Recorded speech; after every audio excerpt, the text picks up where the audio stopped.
¿Qué tranza, mis pirotlacuaches? Sean bienvenidos a una nueva edición de Fuego Tlacuache. Esta vez vamos a presentar al terror de las rellenas George del mundo. ¿Qué? Los carbohidratos. Así que tú nada más dale like, suscríbete y disfruta. Y pues como estoy todavía muy verde para las bienvenidas, pues vamos al grano.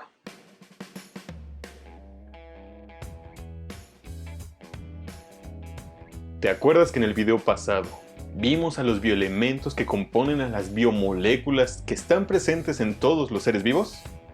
Está en el video anterior, así que no te preocupes. Los carbohidratos son compuestos orgánicos hechos a partir de carbono, hidrógeno y oxígeno.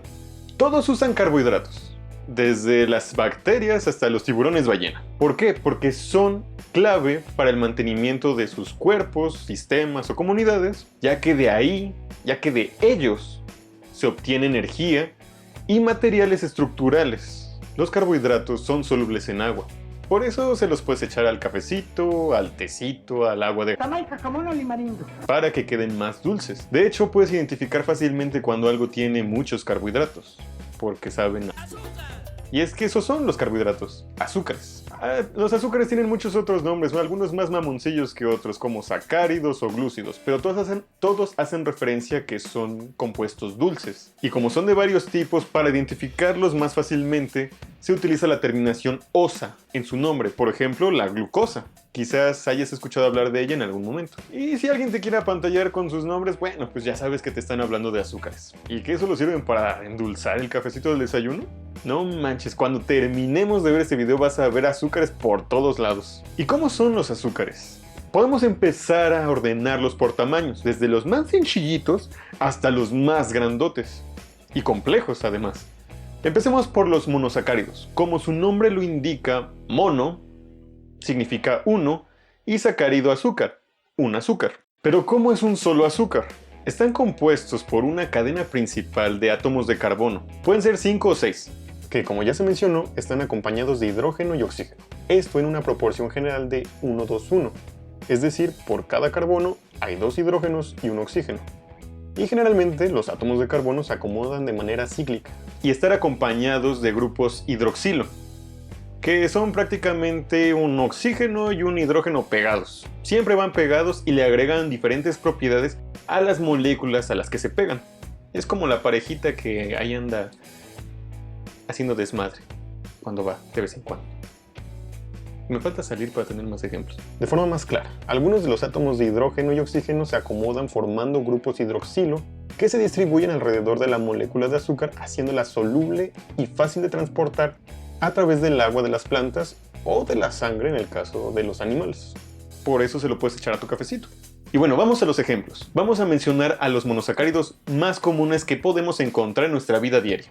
Empecemos por el más común de los monosacáridos, la glucosa. Sí, esa misma que se te baja cuando hay un temblor o tienes un susto muy fuerte y tienes que ir corriendo por tu bolillo. Es la que utilizan las células para obtener energía sencilla y para el uso inmediato. La glucosa tiene la fórmula C6H12O6, o sea, es una molécula con 6 átomos de carbono, 12 hidrógenos y 6 oxígenos. Y esta es una representación aproximada de su estructura, aunque la podemos representar de otras formas. Es el principal producto de la fotosíntesis, un proceso químico que hacen muchos organismos como plantas, algas, algunas bacterias y uno que otro animalito, que consiste básicamente en utilizar la luz y dióxido de carbono para hacer azúcar.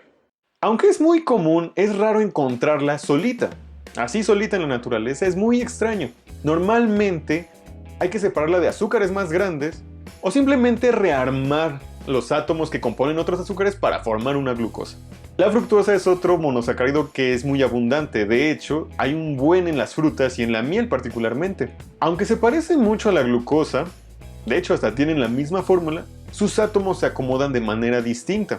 Por ejemplo, la glucosa y la fructosa. ¿Ves? Se acomodan de manera distinta.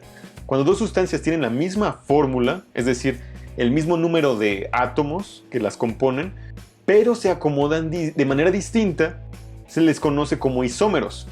Como tercer ejemplo de los monosacáridos tenemos a la galactosa. A esta, al igual que la glucosa, no la encontramos solita. Viene formando parte de un azúcar un poquito más grande que se llama lactosa. Hablaremos de esa un poquito más adelante. La galactosa se sintetiza en las glándulas mamarias, que es algo muy característico de los animales mamíferos, de los cuales somos parte. Y bueno, esos fueron los ejemplos más comunes de monosacáridos, pero ahora vamos a pasar al siguiente nivel. Ya conocimos a los monosacáridos, que están hechos de un solo azúcar. Ahora vamos a conocer a los disacáridos. ¿Qué significa dos azúcares? Aquí vamos a encontrar ejemplos más comunes y más fáciles de encontrar a nuestro alrededor. Por ejemplo, a la siempre deliciosa pero también muy adictiva sacarosa. La sacarosa es básicamente el azúcar de mesa, esa que sí le echas al cafecito. Está formada por una glucosa y una fructosa. Esta es extraída a niveles industriales de la caña de azúcar, que es una planta. Y en exceso provoca grandes problemas de salud pública. Ya bájale los refrescos, no manches. El siguiente ejemplo tal vez no lo encontremos como tal en la tiendita, pero sí un producto sacado o elaborado con ella. La maltosa son dos glucosas pegadas. La maltosa tiene el sabroso detalle que se utiliza como un ingrediente clave para la elaboración de cerveza. Esto es porque las levaduras, que son hongos microscópicos, agarran la maltosa y la transforman en alcohol.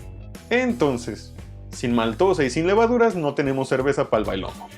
Así que salud por las maltosas y por las levaduras también.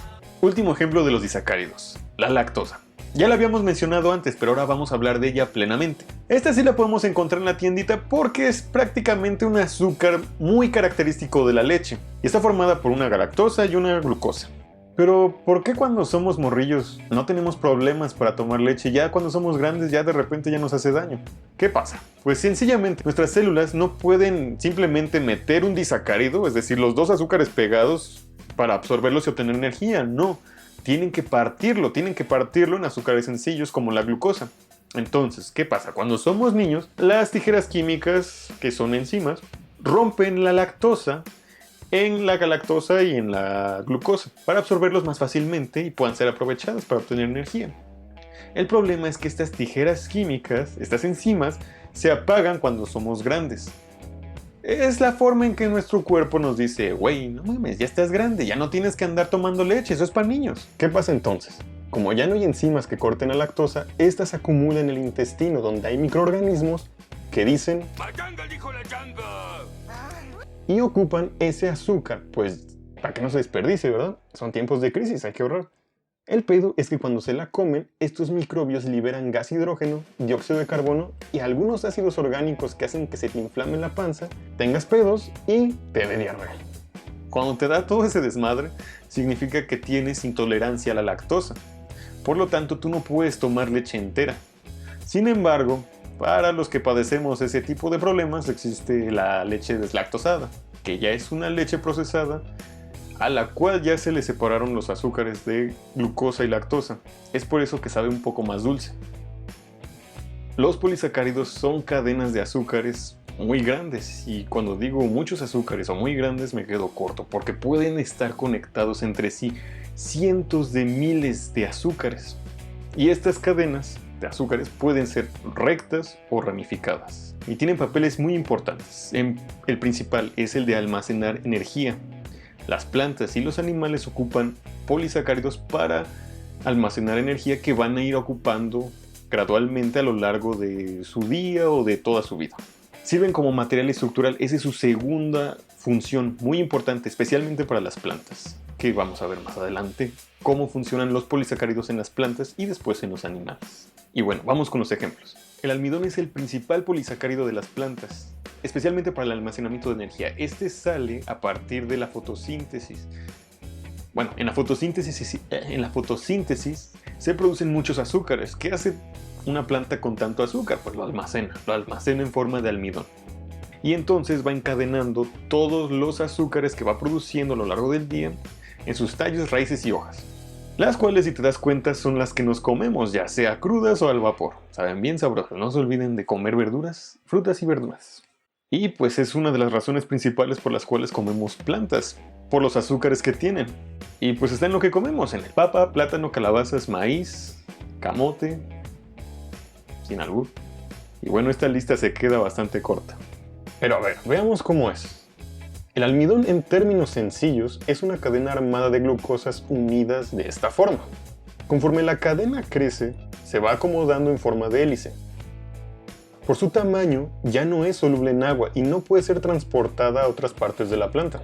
Como ya mencionamos, las células necesitan azúcares pequeños para ser aprovechados y obtener energía. Entonces, cuando se necesitan azúcares pequeños, las cadenas de almidón se rompen de 2 en 2 glucosas que algunas células de las plantas transforman en sacarosa, que ya es soluble y puede ser transportada a través del agua de la planta. Cuando nosotros comemos almidón, en nuestra saliva hay unas sustancias que se llaman amilasas, que igual funcionan como tijeras químicas. Estas van partiendo el almidón en azúcares cada vez más pequeños hasta que puedan ser ocupados por las células. Y por eso cuando tú comes una papa o te echas un pedacito de pan, entre más tiempo lo tengas en tu boca, más dulce empiezas a ver. Entonces, el almidón le sirve a las plantas para guardar energía y a nosotros nos sirve ese almidón pues para comérnoslo y tener energía a partir de las plantas. Otro polisacárido que obtenemos a partir de las plantas es la celulosa. Esta es quizás la sustancia biológica más abundante que hay en la Tierra. Es un polisacárido con el cual las plantas construyen sus tallos, la madera y fibras naturales. La celulosa también es una cadena formada de puras glucosas, pero a diferencia del almidón, estas cadenas de glucosa son rectas y se unen estrechamente entre sí por puentes de hidrógeno formando largas y muy resistentes fibras. Entonces, la estructura de la celulosa le permite tener a las plantas mucha resistencia en sus tallos, hojas y raíces. La celulosa se ocupa mucho en la industria. Es la materia prima para fabricar papel, cartón, todos los derivados del papel, así como la obtención de fibras. Uno de los tantos usos de las fibras de celulosa están en la producción de textiles. Por ejemplo, el algodón es una fibra vegetal compuesta principalmente de celulosa. Este es el glucógeno. El glucógeno tiene la misma función que el almidón para las plantas. Este es un azúcar de reserva y se guarda en los músculos y en el hígado. El glucógeno igual es un polisacárido armado de puras glucosas, pero a diferencia del almidón, este tiene más ramificaciones. Cuando se te baja el azúcar, inmediatamente se libera una señal química que le dice al hígado: "Güey, se nos muere este güey". Y entonces las cadenas de glucógeno se empiezan a deshacer en fragmentos de glucosa que son aprovechados por las células. Como siguiente ejemplo de los polisacáridos tenemos a la quitina. ¿Has escuchado que cuando pisas una cucaracha esta cruje? Pues esto es gracias a la quitina. La quitina forma parte del exoesqueleto. Eso significa pues prácticamente todo el exterior de la cucaracha o de los insectos, cualquier insecto que te topes. Pero eso no significa que vayas de salvaje a aplastar a cualquier insecto nada más para escuchar cómo cruje. El exoesqueleto, que es prácticamente su exterior, su armadura, está compuesto por este polisacárido llamado quitina. La quitina es un polisacárido muy parecido en estructura y función a la celulosa. Son cadenas de azúcares usadas para construir partes duras para muchos organismos. De insectos, crustáceos como los camarones, las langostas, los cangrejos, y también forma parte de la pared celular de los hongos.